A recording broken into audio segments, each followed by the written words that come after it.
아버지 하나님, 앞으로 나타나실 영광의 하나님의 이름이 거룩히 여김을 받으시옵소서. 아버지와 그리스도의 왕국이 임하시옵소서. 하늘에서처럼 이 땅에 아버지의 뜻이 이루어지기를 바랍니다.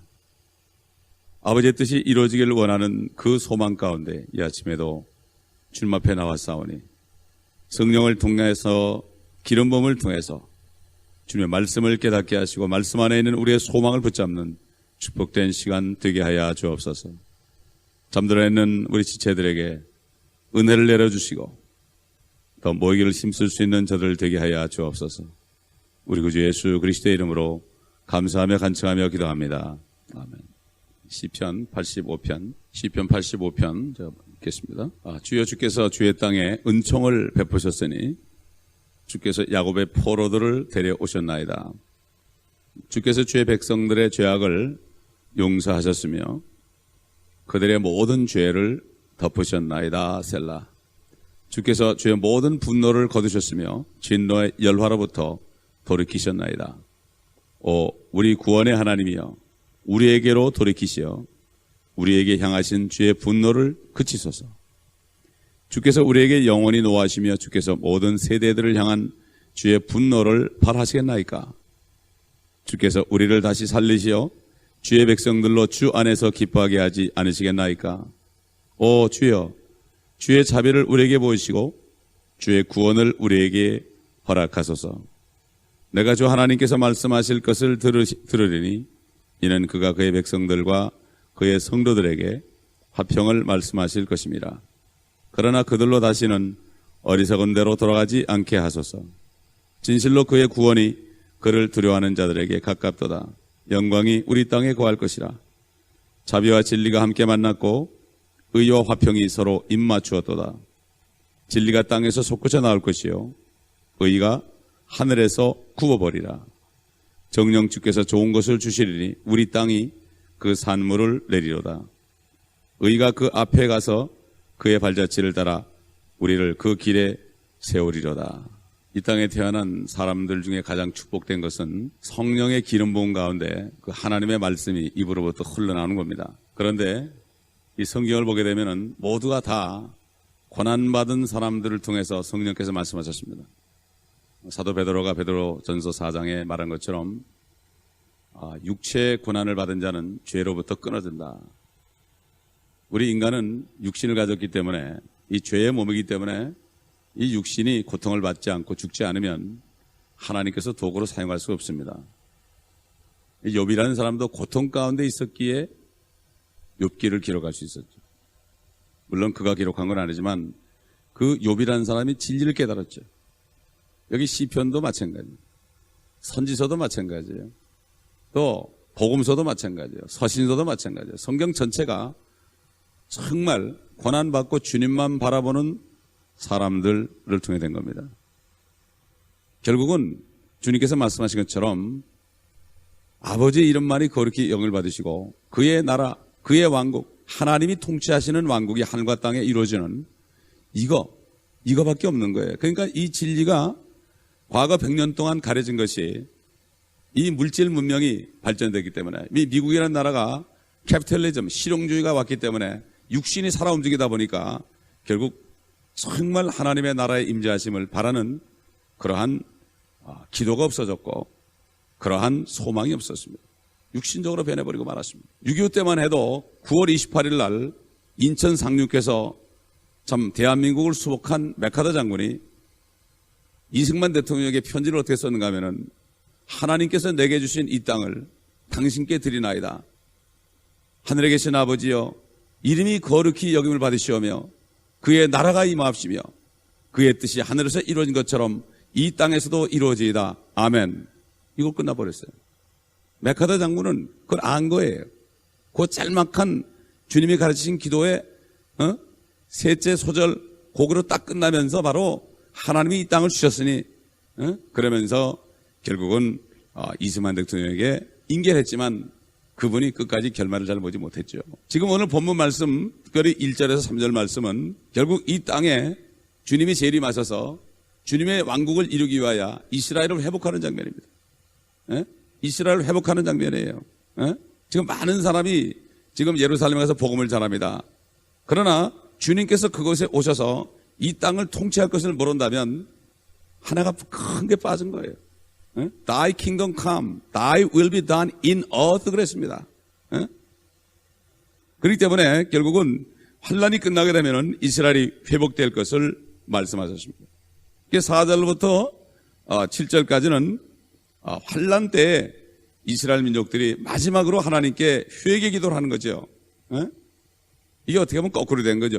회개 기도가 먼저고 회복이 나중인데 하나님의 말씀의 순서는 좀 다릅니다. 인간의 생각과는 달라요. 인간의 생각은 합리적이에요. 항상 순서가 있어요. 그러나 하나님의 말씀은 순서가 없어요. 왜? 하나님의 말씀은 순서 없이 어떤 말씀이든지 성령 안에서 깨달을 수 있기 때문에 인간들은 순서를 갖다 놓고 역사를 갖다 놓고 얘기하지만 하나님의 역사는 과거, 현재, 미래가 같습니다.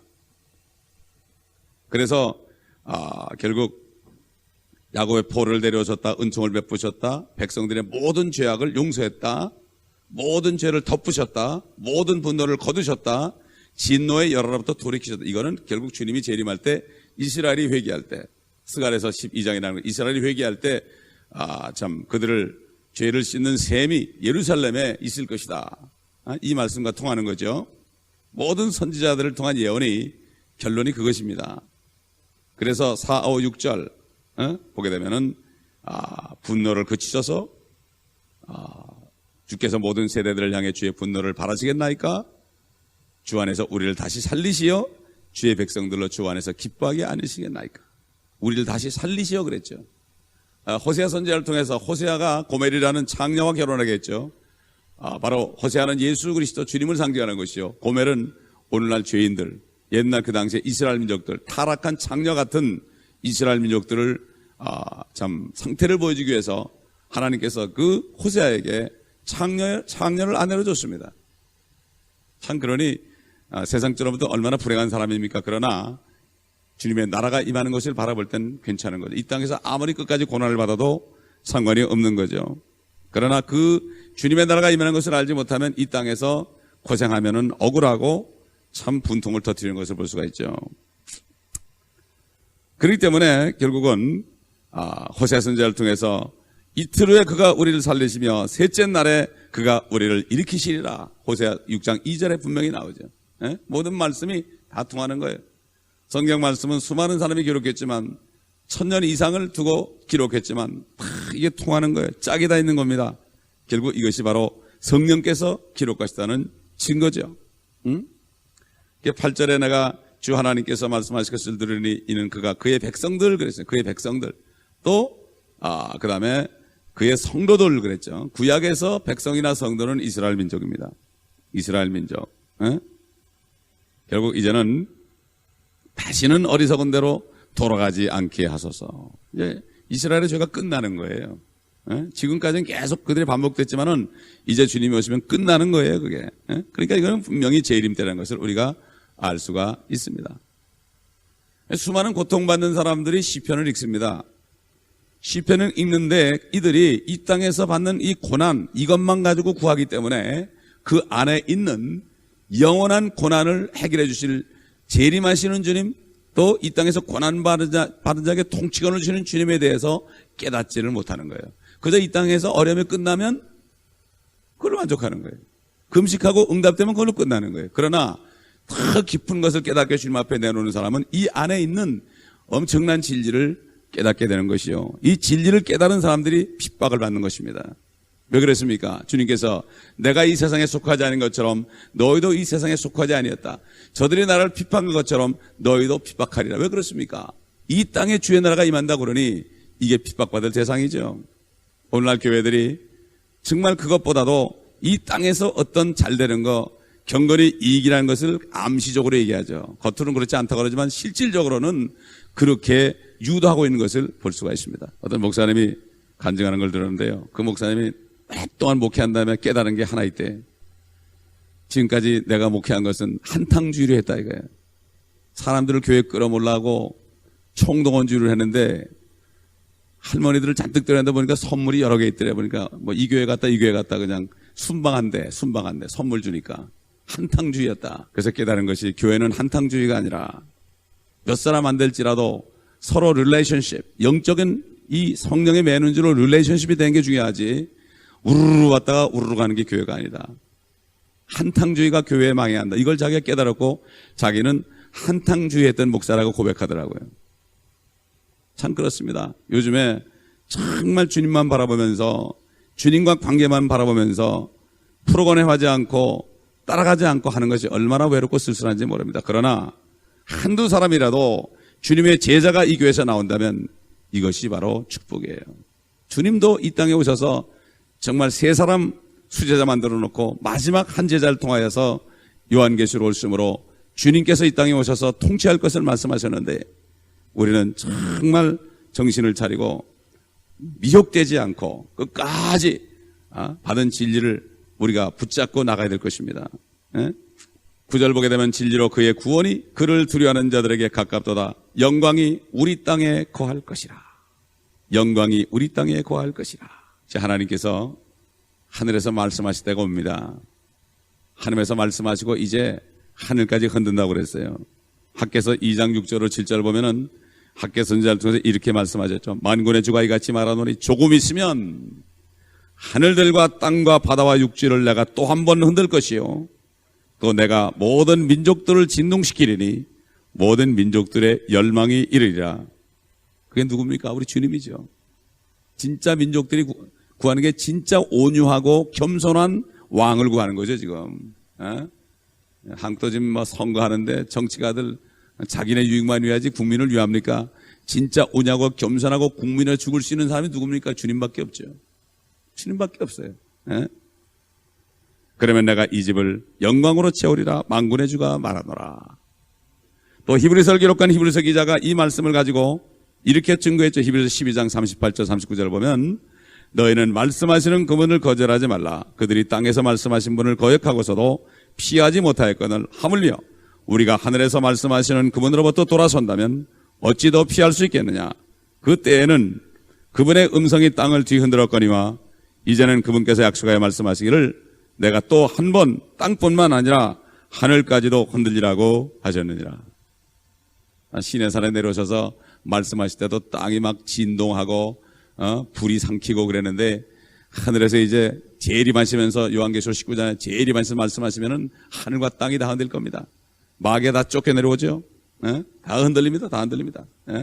그렇기 때문에 그때 영광이 우리 땅에 거할 것이다. 우리 땅이 어디입니까? 팔레스타인. 아브라함에게 약속하신 그 땅에 영광이 임할 것이다. 지금은 영광이 없죠. 수치가 있죠. 전쟁이 있죠. 테러가 있죠. 그러나 이제 우리 땅에 거할 것이라. 자비와 진리가 함께 만났고 10절에 의와 화평이 서로 입맞춰도다. 자비와 진리는 상징된 겁니다. 진리는 공이죠. 진리는 칼입니다. 자비는 용서입니다. 이게 만나는 거예요. 또 의와 화평이 만나요. 의가 없으면 화평이 없지요. 십자가 사건에서 의가 생긴 거예요. 하나님의 의가. 그 예수 그리스도를 믿는 사람들은 화평이 오는 거예요. 옛날 천사들이 목자들에게 나타나서 하나님께, 하늘에서는 하나님께 영광이요, 이 땅에서는 호의로다 그랬죠. 호의로다. 그 기뻐하심을 입은 자들 중에 평화로다, 이렇게 개역에는 번역이 되어 있죠. 그게 뭡니까? 의와 화평이 만나는 게 뭡니까? 우리 주님은 의의 왕으로 오셨죠. 그러나 이제 화평의 왕으로 오십니다. 그렇기 때문에 이제 주님이 오시게 되면은 의와 화평이 하나가 되고 진리와 자비가 하나가 되죠. 이때 온전히 되는 거예요. 그를 믿는 자들이 된다면. 그래서 베드로는 의가 거하는 그랬습니다. 의만 거하니까, 의가 거하니까 화평의 왕이 오실 수 있는 거예요. 그래가지고 결국 그때 의롭지 않은 사람들, 또 지금 은혜 시대에 하나님의 의, 예수 그리스도를 믿지 않은 사람들은 다 쓰러져 죽는 거죠. 심판을 받게 되는 거예요. 그렇기 때문에 그때는 자비와 진리가 함께 만나고 의와 화평이 서로 입맞추게 되는 거예요. 그리고 진리가 땅에서 솟구져 나온다. 지금은 진리가 땅에서 솟구져 나오지 않죠. 진리가 땅바닥에 떨어져서 사람들이 밟고 다닙니다. 하나님의 의를 거부합니다. 거부합니다. 거부해요. 바리새인들, 교회 나온 사람 중에서 의를 거부하는 사람 많습니다. 그래서 교회에 좀 이상한 사람들이 오면은 막 이상한 수근수근거리고 그럽니다. 이게 뭡니까? 바로 하나님의 의를 거부하는 거예요. 발로 밟는 거예요. 나의 의를 주장하는 거예요. 내가 좀 잘났다. 저 사람은 왜 저런 사람이 교회 와 있을까? 이렇게 하는 거죠. 그렇기 때문에 지금은 의가 참 진리가 솟구쳐 나올 때가 아니고 의가 하늘에서 굽어올 때가 아니고 지금은 의를 거부하는 때 우리가 살고 있다. 예? 참 다빈치 코드 같은 게 나올 정도니 뭐 이건 이제는 참 하늘에서 주님이 내려오실 때가 다 됐습니다. 12절 보니까 정령 주께서 좋은 것을 주시리니 우리 땅이 그 산물을 내리로다. 우리 땅. 저 에덴 동산 자리 저 팔레스타인 땅에 다시 산물을 내고 마지막 아담으로 주님이 오셔가지고 이제는 더 이상 죄를 받아들이지 않고 영원하신 하나님이 계시니까 마지막 아담이다. 그래서 고린도전서 15장에 사도 바울은 예수님을 마지막 아담이라. 아담은 끝났다. 죄의 사람은 끝났다. 이제 그분이 오시면 죄는 끝이다. 이런 얘기예요. 예? 모든 죄를 등에 지고 십자가에 죽으시고 모든 죄를 깊음마다 지옥에다 떨어뜨리고 오셨기 때문에 이제는 없다. 예? 이게 마지막 아담이에요. 첫사람 아담은 산혼이다. 살아있는 혼이지만은 마지막 아담은 살려주는 영이다. 예? 첫 번째 아담은 사실 조건부 생명을 받았죠. 이 선악과를 먹지 말아야 된다. 그러나 우리 주신 살려주는 영은 내가 살 뿐만 아니라 다른 사람까지 살릴 수 있는 그런 영이에요. 우리가 영생하는 거, 영원히 변치 않는 무조건의 마지막 아담을 받아들이면 무조건 영생하는 그 생명과를 먹었기 때문에 무조건 영생하는 이 축복을 우리에게 주신 거죠. 참 감사한 거예요. 13절 보면 의가 그 앞에 가서 그의 발자취를 따라 우리를 그 길에 세우리로다. 이제 이스라엘 민족이 회복되면 남은 자들이 이제는 제사장 민족으로 이 세상에 우뚝 서게 될 것입니다. 예? 그들은 건너지 못했기 때문에 환난 통과한 사람들은 건너지 못했기 때문에 하늘로 갈 수가 없습니다. 어떻게 하늘로 갑니까? 건너지 못한 사람이 어떻게 하늘로 가냐 말이에요. 예? 시편에 보게 되면은 하늘들은 하나님 주의 것이지만 이 땅은 사람에게 주셨도다 그랬어요. 예? 땅은 영원히 멸망하지 않습니다. 회복돼요. 만물을 새롭게 하노라. 주님께서 요한계시록 21장에 보면 만물을 내가 새롭게 한다. 새롭게. renew. 새롭게 한다. 죄인들을 다 쓸어버리고 마귀를 쓸어버리면 만물이 새롭게 되는 거예요. 우리가 이 사실을 바로 깨달아야 됩니다. 100년 전까지만 해도 이 진리를 다 알고 있었는데 그 다음에 이단들이 나오면서 이 진리들이 다 없어지고 말았습니다. 이게 바로 자칭유대인이에요. 자칭유대인. 그러므로 우리는 정신을 바짝 차리고 이 진리에 굳게 서서 진리를 확실히 알고 이 소망 속에 살지 않으면 이 땅에서 우리가 고난받을 때 낙심할 수밖에 없습니다. 그러나 우리는 이 땅에 고난받을수록 더 이 시편 기자라든가 성경을 기록한 이 주의 종들처럼 깊은 진리를 깨닫고 그 진리를 깨닫는 속에 진리가 너희를 자유케 하리라. 그 진리가 자유케 하는 이러한 자유함에 있어야죠. 어떤 경제적으로 문제가 풀리고 육신적으로 문제가 풀려서 자유한 것은 자유가 아니에요. 이건 잠깐 동안 편안한 거지요. 그러므로 우리는 때가 가까울수록 정신을 바짝 차리고 정말 영적인 생활에 더 깊이 들어가야 됩니다. 주 예수를 깊이 생각하라. 참 우리가 이렇게 생각하다 보면 별 생각이 다 떠오르죠. 별 희한한 생각이 다 떠오르죠. 꿈속에서도 별게 다 떠오르죠. 그러나 주님만을 깊이 생각하라. 다른 게 생각이 떠오르지 못하도록 하라. 이거 엄청나게 참 사도 바울을 통해서 주신 그 메시지 깊이 생각해야 됩니다. 우리 앞서가신 주 예수를 깊이 생각해야 돼. 그래서 그분 생각 외에는 아무것도 없을 정도로 들어가야 돼. 이렇게 돼야만 우리가 영적인 삶을 누릴 수가 있습니다. 기도하겠습니다. 아버지 하나님 감사합니다. 저희가 무엇이건데 진리를 알게 하시고 깨닫게 하시니 감사합니다. 그러나 우리가 더 깊은 진리를 깨닫고 확신 가운데 서서 이 진리의 말씀을 선포할 수 있는 저들 되게 하여 주옵시기를 원합니다. 아버지 하나님 확실히 알지 못하면 아니 나 아무도 못합니다. 아버지 확실히 깨닫고 이 진리를 선포함으로 이제는 의와 화평이 입맞추고 자비와 진리가 하나가 되는 그날을 바라보는 축복된 삶을 살 수 있게 도와주옵소서. 사도 베드로가 말씀하신 것처럼 정말 육체의 고난을 통하여 아버지 하나님이여 죄로부터 단절됐다고 그랬습니다. 우리의 받는 고난은 육신의 고난은 삶의 고난은 아버지 하나님 이제는 죄로부터 단절되고 오직 주님만을 위하여 살려는 그러한 소망으로 주신 것을 믿고 감사를 드립니다. 이 소망 가운데 끝까지 붙잡고 이 세대를 본받지 않고 끝까지 우리가 주님과의 관계 속에서 서로 빛 가운데 거하며 성도들 간에 사랑하며 성도들과 교제하는 축복된 교회가 되게 하시옵시길 원하며 이 조그만 교회를 통하여 진리의 등불이 온 세상에 비칠 수 있도록 주님께서 계속해서 진리의 문을 열어주시고 복음의 문을 열어주시옵소서. 주 예수 그리스도의